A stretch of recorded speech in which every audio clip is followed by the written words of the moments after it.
സുഹൃത്തുക്കളെ, അറിയാം നമുക്ക് ഇപ്രാവശ്യത്തെ ഹജ്ജ് കർമ്മത്തിനെ പറ്റി. ദയവ് ചെയ്ത് വീഡിയോ മുഴുവനായിട്ട് കാണുക. കഴിഞ്ഞ വർഷത്തിനേക്ക് വിഭിന്നമായിട്ട് ഇപ്രാവശ്യം കേവലം 20 ദിവസം കൊണ്ട് സർക്കാർ കോട്ടയിൽ ഹജ്ജ് കർമ്മം നിർവഹിക്കാനുള്ള പുതിയൊരു പാക്കേജ് ആരംഭിച്ചിട്ടുണ്ട്. ഒന്നാമത്തെ കാര്യം. രണ്ട്, കഴിഞ്ഞ വർഷം അപേക്ഷിച്ചിട്ട് വെയിറ്റിംഗ് ലിസ്റ്റിലുള്ള 2100 പേർക്ക് ഇപ്രാവശ്യം നറുക്കെടുപ്പ് പോലും ഇല്ലാതെ ഡയറക്റ്റ് ഹജ്ജിന് പോകാൻ വേണ്ടി പറ്റും. മൂന്നാമത്തെ കാര്യം, 65 വയസ്സ് കഴിഞ്ഞവരാണ് നിങ്ങൾ. സ്ത്രീകളാണെങ്കിലും പുരുഷന്മാർക്കും ഒരുപോലെ പ്രിഫറൻസ് കൂടുതലാണ്. കൂടാതെ 45 വയസ്സ് കഴിഞ്ഞ മഹ്റം വിത്തൗട്ട് എന്ന് വെച്ചാൽ മഹ്റം ഇല്ലാത്ത 45 വയസ്സ് കഴിഞ്ഞ സ്ത്രീകൾക്കും പ്രിഫറൻസ് കൂടുന്നുണ്ട്. ഇതുകൂടാതെ ജനറൽ കാറ്റഗറിയിൽ ഗ്രൂപ്പായിട്ട് 5 പേർക്ക് വരെ സർക്കാർ കോട്ടയിൽ ഹജ്ജിന് പോകാനുള്ള അവസരവും ഇപ്രാവശ്യമുണ്ട്. ഹജ്ജിന് അപ്ലൈ ചെയ്യുമ്പോൾ പ്രധാനമായിട്ട് ശ്രദ്ധിക്കേണ്ടത് 5 രേഖകളാണ്: passport, bank book, pan card, Aadhaar card. ഇതുകൂടാതെ വൈറ്റ് ബാക്ക്ഗ്രൗണ്ടിലുള്ള പാസ്പോർട്ട് സൈസ് ഫോട്ടോ.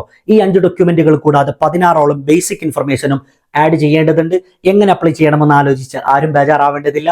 കേന്ദ്ര സർക്കാർ അംഗീകൃതമായിട്ടുള്ള CST സ്ഥാപനമായ സൈബർ ക്യാപിറ്റലിൽ നിന്ന് ഞങ്ങൾ നിങ്ങളെ സഹായിക്കാം. ഇപ്രാവശ്യത്തെ ഹജ്ജിന് അപ്ലൈ ചെയ്യാനുള്ള അവസാനത്തെ തീയതി ജൂലൈ 31. താഴെ കാണുന്ന നമ്പറിൽ എത്രയും പെട്ടെന്ന് ഹായ് അയച്ചിട്ട് നിങ്ങളുടെ സ്ലോട്ട് ബുക്ക് ചെയ്ത് വെക്കുക. പ്രത്യേകം ശ്രദ്ധിക്കുക, ഈ ഇൻഫർമേഷൻ പരമാവധി ആളുകളിലേക്ക് അയക്കുക. നിങ്ങൾ കാരണം ആരെങ്കിലും ഒരാൾ ഹജ്ജിന് പോയി കഴിഞ്ഞാൽ അതിലും വലിയ പുണ്യം മറ്റൊന്നുണ്ട്. വീണ്ടും കാണാം. അസ്സലാമു അലൈക്കും.